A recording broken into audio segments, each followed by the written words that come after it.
नमस्कार, राजनीतिक खबरों के सबसे दिलचस्प ठिकाने में मैं रूपेश मिश्रा आप सभी का स्वागत करता हूं। बेहद मशहूर कहावत है कि दूध से जला हुआ इंसान छाछ को भी फूंक फूंक कर पीता है। जी हां, माना जा रहा है कि सचिन पायलट भी इन दिनों इस कहावत को अपने वास्तविक जीवन में चरितार्थ कर रहे होंगे, क्योंकि जिस प्रकार से हाल ही में जो सियासी घटनाक्रम घटित हुआ, जाहिर तौर पर पायलट ने उससे बहुत कुछ सबक सीखा होगा। लेकिन इसी बीच खबर ये आ रही है कि पायलट को इन दिनों एक डर है जो बेहद सता रहा है, क्योंकि पायलट धर्म संकट में पड़ गए हैं कि आखिर वो करे तो करे क्या। पूरे मामलात को विस्तार से समझने के लिए देखिए हमारी खास रिपोर्ट।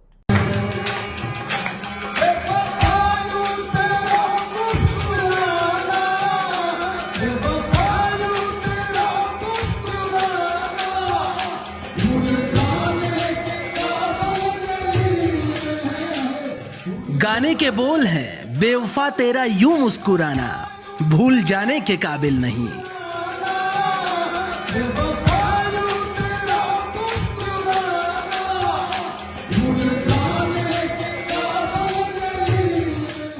कभी गहलोत कैंप के बाड़े में बजने वाला ये तराना इन दिनों पायलट के किरदार पर बिल्कुल फिट बैठने लगा है, क्योंकि पायलट गुट का कहना है कि उन्हें अपनों ने लूटा है, गैरों में कहां दम था। आइए पूरा माजरा समझाते हैं आपको और सीधे ले चलते हैं मानेसर। दरअसल पायलट जब कांग्रेस पार्टी से बागी हुए तो दावा किया था कि उनके पास 30 से ज्यादा विधायक हैं। फिर धीरे धीरे वक्त और आगे बढ़ा तो सामने आया कि पायलट के कुनबे में 19 वफादार हैं और 3 निर्दलीय हैं। लेकिन जब वर्चस्व की जंग अंजाम पर पहुंचने लगी तो पायलट कैंप के चाणक्य यानी भंवरलाल शर्मा ने ही गहलोत सरकार पर आस्था प्रकट कर दी और पायलट को बड़ा आदमी बता दिया। इसी के साथ पायलट के साथ रहे 3 निर्दलीय विधायकों ने भी गहलोत कैंप पर दूसरे ही दिन एतबार जता दिया। वहीं ये बात भी किसी से छिपी नहीं है कि इन वक्त पर पायलट का कुनबा छोड़ दानिश अबरार, चेतन डूडी और रोहित बोहरा दिल्ली छोड़ जयपुर आ गए थे। प्रशांत बैरवा का कांग्रेस के साथ जाना तो किसी से छिपा ही नहीं है। वहीं पायलट कोटे से मंत्री बने कई विधायकों का गहलोत के साथ डटे रहना जग जाहिर है। कुल मिलाकर कहने का लब्बो लुआब सिर्फ इतना है कि पायलट को अपनों की बेवफाई का डर सताने लगा है।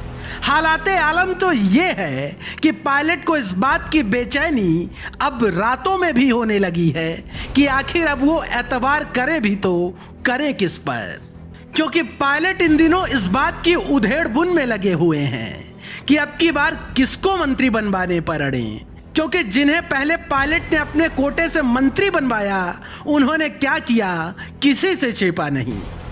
लिहाजा पायलट को अभी भी इस बात की चिंता है कि कहीं इस बार भी वो अपने कोटे से जिन्हें मंत्री बनवा दें, बाद में वो कहीं गहलोत सरकार पर आस्था न प्रकट कर दें। कुल मिलाकर पायलट के समक्ष अब संकट विकट है, चिंता करना भी स्वाभाविक है। खैर, कहते हैं कि दूध से जला इंसान छाछ को भी फूंक फूंक कर पीता है। Bureau report, the fact India.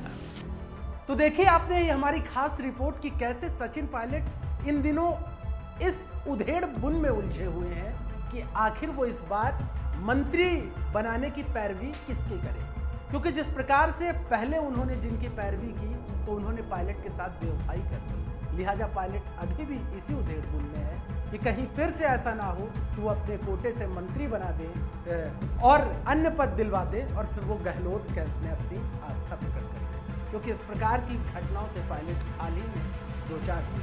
खैर, देखना होगा कि पायलट अब क्या निर्णय लेते हैं। नमस्कार।